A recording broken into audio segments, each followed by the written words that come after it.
Good morning guys. चलिए start करते हैं 3 मई के इम्पोर्टेंट करंट अफेयर्स।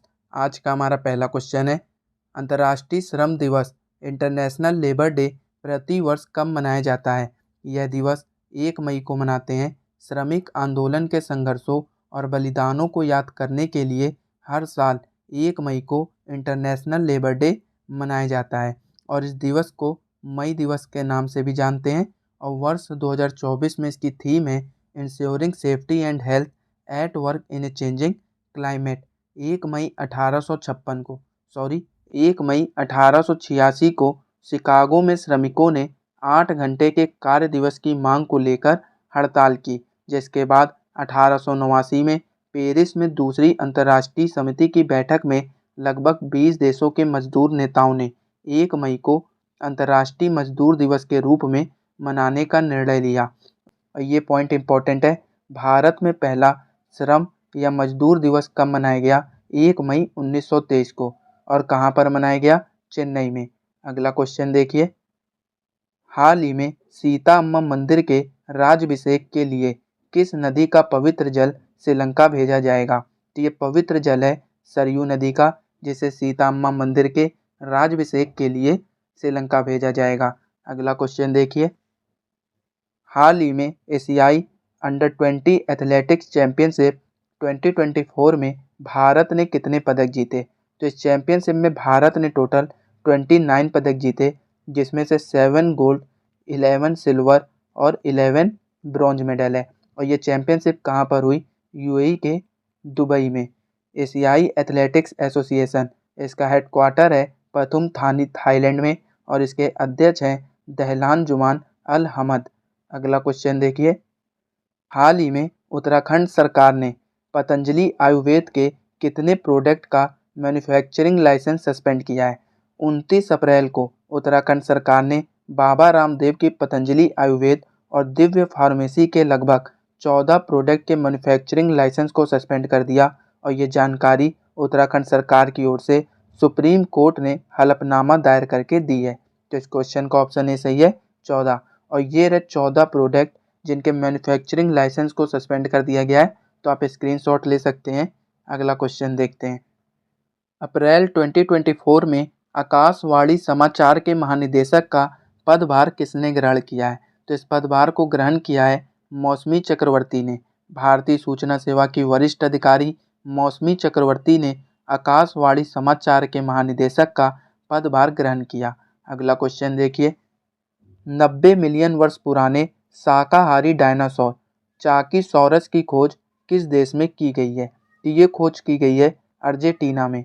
अर्जेंटीना के जीवाश्म विज्ञानियों ने चाकीसॉरस नेकुल नामक एक नए मध्यम आकार के शाकाहारी डायनासोर की खोज की, जो लगभग 90 मिलियन वर्ष पहले लेट क्रेटेशियस काल, जो वर्तमान में पेंटागोनिया में रहता था। अगला क्वेश्चन देखिए, नेपाल ने आर्थिक संबंधों को मजबूत करने के लिए निवेश के बाद शिखर सम्मेलन Bharat Nepal business to business बैठक की मेजबानी की है। तो आपसे पूछ रहा है नेपाल की राजधानी क्या है? तो ये तो आपको पता ही होगा, नेपाल की राजधानी काठमांडू है। इसमें ये पॉइंट इम्पोर्टेंट है कि इस आयोजन का उद्देश्य क्या है? तो भारतीय और नेपाली व्यवसायों के बीच संबंधों को मजबूत करना। और नेपाल की राजधानी काठमांडू है और इसके प्रेसिडेंट हैं रामचंद्र पौडेल और प्राइम मिनिस्टर हैं पुष्प कमल दहल। अगला क्वेश्चन देखिए, किस देश ने पाकिस्तान के लिए निर्मित 8 हैंगर श्रेणी की पनडुब्बियों में से पहली लॉन्च की है? तो इस पनडुब्बी को लॉन्च किया है चाइना ने। और देखिए, इंटरनेशनल मॉनेटरी फंड ने अप्रैल 2024 में पाकिस्तान के लिए 1.1 बिलियन अमेरिकी डॉलर के ऋण किस्त को मंजूरी दी है। अगला क्वेश्चन देखिए, हाल ही में भारत का पहला अपग्रेडेबल एटीएम किसने लॉन्च किया है? तो इस एटीएम को लॉन्च किया है हियाची पेमेंट सर्विसेज ने। अपग्रेडेबल एटीएम ये क्या होता है? तो इस एटीएम से आप कैश डिपॉजिट और क्रेडिट दोनों कर सकते हैं। अब आप सोच रहे होंगे इस तरह की मशीन तो पहले से लगी हुई है, लेकिन ये मशीन आपने बैंक के अंदर देखी होगी, जैसे बैंक ऑफ बड़ौदा या एसबीआई बैंक, इनके पास ही ये मशीन लगी हुई है। नॉर्मल एटीएम जैसे जगह जगह लगे होते हैं, वैसे ये मशीन नहीं लगी है। तो इस अपग्रेडेबल एटीएम को लॉन्च करेगा हियाची पेमेंट सर्विसेज। और हियाची पेमेंट सर्विसेज ये जापान की कंपनी है। आगे देखिए, आपको एटीएम से रिलेटेड क्वेश्चन कराता हूँ। तो भारत का पहला अपग्रेडेबल एटीएम किसने लॉन्च किया? हियाची पेमेंट सर्विसेज ने। और भारत का पहला यूपीआई एटीएम किसने लॉन्च किया है? ये भी हियाची पेमेंट सर्विसेज ने किया है। और भारत का पहला रियल गोल्ड एटीएम कहाँ पर स्थापित है? हैदराबाद में। भारत का पहला ग्रेन एटीएम कहाँ स्थापित हुआ? गुरुग्राम में। और किस बैंक ने डल झील पर एक तैरता हुआ एटीएम खोला है? तो ये बैंक है state bank of India, SBI bank. अगला क्वेश्चन देखिए, हाल ही में किस कंपनी को नवरत्न का दर्जा मिला? तो ये कंपनी है हुडको और इरेडा। तो इस क्वेश्चन का ऑप्शन सी सही है, दोनों। इरेडा इसकी फुल फॉर्म है Indian renewable energy development agency और हुडको housing and urban development corporation. अगला क्वेश्चन देखिए, कोविडशील्ड इस समय न्यूज में है, इसलिए क्वेश्चन इंपॉर्टेंट है। देखिए क्या पूछ रहा है, दवा कंपनी एस्ट्राजेनेका ने माना है कि उसकी कोविडशील्ड से दुर्लभ दुष्प्रभाव हो सकते हैं। कौन से दुष्प्रभाव हो सकते हैं? रक्त का थक्का जमना, हार्ट अटैक आना।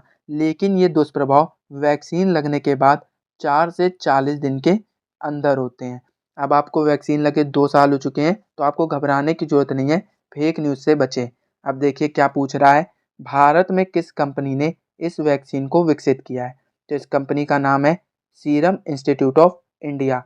कोविडशील्ड यह ऑक्सफोर्ड एस्ट्राजेनेका कोविड-19 टीका उम्मीदवार को दिया गया नाम है, जिसे तकनीकी रूप से AZD1222 या CHAdOx1 NCOV90 कहा जाता है। और यह वैक्सीन ऑक्सफोर्ड विश्वविद्यालय द्वारा स्वीडिश ब्रिटिश दवा निर्माता कंपनी एस्ट्राजेनेका के सहयोग से विकसित की गई है। अब देखिए, एक वैक्सीन और थी जिसका नाम था कोवैक्सीन, और ये वैक्सीन भारत की एकमात्र स्वदेशी कोविड-19 वैक्सीन है, जिसे भारत चिकित्सा अनुसंधान परिषद के national institute of virology Pune के सहयोग से भारत बायोटेक हैदराबाद द्वारा विकसित किया गया था। अगला क्वेश्चन देखिए, हाल ही में किसने मध्य पूर्व और उत्तरी अफ्रीका के लिए 2024 कैम्ब्रिज समर्पित शिक्षक पुरस्कार जीता है? तो इस पुरस्कार को जीता है सिस्टर जेफ ने। ये पाकिस्तान की हैं। और आपको मैंने क्वेश्चन कराया था कि जीना जस्टिस, इन्हें इस पुरस्कार के लिए नामित किया गया है, ये किस देश की हैं? तो ये मूल रूप से भारत के केरल की हैं। इन्हें नामित किया गया था, लेकिन इन्होंने पुरस्कार नहीं जीता है। तो आप कंफ्यूज ना हुएगा, ये पुरस्कार जीता है सिस्टर जेफ ने, जो कि पाकिस्तान की हैं। अगला क्वेश्चन देखिए, हाल ही में किसे इंडियन वैक्सीन मैन्युफैक्चर एसोसिएशन का अध्यक्ष चुना गया? तो ये चुना गया है डॉक्टर कृष्ण एला को। बाकी ऑप्शन देखिए, नईमा खातून, इन्हें अलीगढ़ मुस्लिम यूनिवर्सिटी का वाइस चांसलर नियुक्त किया गया है, और ये पहली महिला हैं जो अलीगढ़ मुस्लिम यूनिवर्सिटी की वाइस चांसलर बनी हैं। नलिन प्रभात, ये एनएसजी के डायरेक्टर जनरल बने हैं। और दिनेश कुमार त्रिपाठी, ये नौसेना प्रमुख बने हैं। अगला क्वेश्चन देखिए, हाल ही में किस देश ने कामिकेज ड्रोन को लॉन्च किया है? तो इस ड्रोन को लॉन्च किया है ईरान ने। अब देखिए, ईरान की कैपिटल है तेहरान, और यहाँ की करेंसी है तोमान, और यहाँ के प्रेसिडेंट हैं इब्राहिम रईसी। अब देखिए, आपको ड्रोन से related important current affairs revise कराता हूँ, तो ध्यान से सुनिएगा। आईआईटी गुवाहाटी ने भारत का सबसे बड़ा drone pilot training organization launch किया है। भारत ने विश्व के पहले एआई संचालित एंटी ड्रोन सिस्टम को लॉन्च किया, जिसका नाम है इंद्रजाल। गरुड़ एरोस्पेस ने सीमा गश्ती निगरानी ड्रोन लॉन्च किया, जिसका नाम है त्रिशूल। और आईआईटी जम्मू ने sound based anti drone system को विकसित किया है। भारतीय नौसेना में शामिल पहला स्वदेशी स्टारलिनेर ड्रोन डस्टी 10 किसने बनाया है? अडानी डिफेंस एंड एरोस्पेस ने। भारत ड्रोन शक्ति 2023 का आयोजन उत्तर प्रदेश के किस राज्य में किया गया? गाजियाबाद। भारत ने विश्व के पहले एआई संचालित एंटी ड्रोन सिस्टम को लॉन्च किया है, जिसका नाम है इंद्रजाल। भारत की पहली पुलिस ड्रोन यूनिट किस शहर में लॉन्च की गई? चेन्नई में। भारत का पहला ड्रोन परीक्षण केंद्र कहाँ खुलेगा? तमिलनाडु में। और पीएम नरेंद्र मोदी ने भारत के पहले किस यात्री को ड्रोन का अनावरण किया? वरुण। ड्रोन नीति को मंजूरी देने वाला पहला राज्य बना हिमाचल प्रदेश। स्वास्थ्य सेवा में ड्रोन को लॉन्च करने वाला पहला राज्य उत्तराखंड। किस देश ने ड्रोन के आयात पर प्रतिबंध लगाया है? भारत ने। नागरिक हवाई क्षेत्र में ड्रोन को अनुमति देने वाला देश है इजराइल। तो ये ड्रोन से रिलेटेड इंपॉर्टेंट करंट अफेयर्स थे, इन्हें याद रखिएगा। अगला क्वेश्चन देखिए, हाल ही में 2024 बैच ओपन चैलेंजर स्क्वैश का एकल खिताब किसने जीता?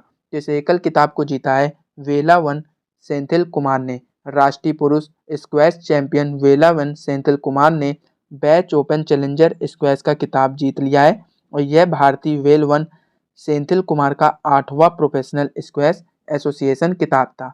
अगला क्वेश्चन देखिए, हाल ही में किसने offline QR code best scan and पे सेवा लॉन्च की है? तो इस सेवा को लॉन्च किया है क्रेड ने। अगला क्वेश्चन देखिए, हाल ही में किस राज्य सरकार ने नीलगिरी तहर संरक्षण के लिए 3 दिवसीय सर्वेक्षण शुरू किया है? तो इस सर्वेक्षण को शुरू किया है तमिलनाडु ने। तमिलनाडु सरकार ने परिवारों के उत्थान के लिए निंगल नलामा योजना शुरू की है। तमिलनाडु के मुख्यमंत्री ने एक राष्ट्र एक चुनाव और परिसीमन प्रक्रिया के खिलाफ प्रस्ताव पेश किया है। आदिवासी महिला श्रीपति तमिलनाडु की सिविल जज बनी है। हुंडई और आईआईटी मद्रास तमिलनाडु ने हाइड्रोजन इनोवेशन वैली स्थापित करेंगे। टाटा पावर ने तमिलनाडु में 70,000 करोड़ रुपए के निवेश की घोषणा की है। आगे देखिए, तो दोस्तों ये थे आज के इंपॉर्टेंट करंट अफेयर्स जो कि एग्जाम के पॉइंट ऑफ व्यू से इंपॉर्टेंट थे। अगर आपको क्लास पसंद आई हो तो वीडियो को लाइक कीजिए, सब्सक्राइब कीजिए और शेयर कीजिए और बेल आइकन को जरूर दबाइए ताकि वीडियो अपडेट आपको सबसे पहले प्राप्त हो। और ये रहा आपका लास्ट क्लास में पूछा हुआ क्वेश्चन, इसका आंसर देखते हैं। लच्छू महराज पुरस्कार 2024 से किसे सम्मानित किया गया? तो ये पुरस्कार मिला है पंडित राजेंद्र गंगा नाई को। अब देखिए, ये रहा आपके लिए क्वेश्चन, इसका आंसर आप कमेंट बॉक्स में दीजिएगा। हाल ही में उत्तराखंड सरकार ने पतंजलि आयुर्वेद के कितने प्रोडक्ट का मैन्युफैक्चरिंग लाइसेंस सस्पेंड किया है? तो इसका आंसर आप कमेंट बॉक्स में दीजिए। और अगर आपको इस क्लास की पीडीएफ चाहिए तो आप हमारे टेलीग्राम चैनल को ज्वाइन कर सकते हैं, वहाँ से आपको पीडीएफ मिल जाएगी।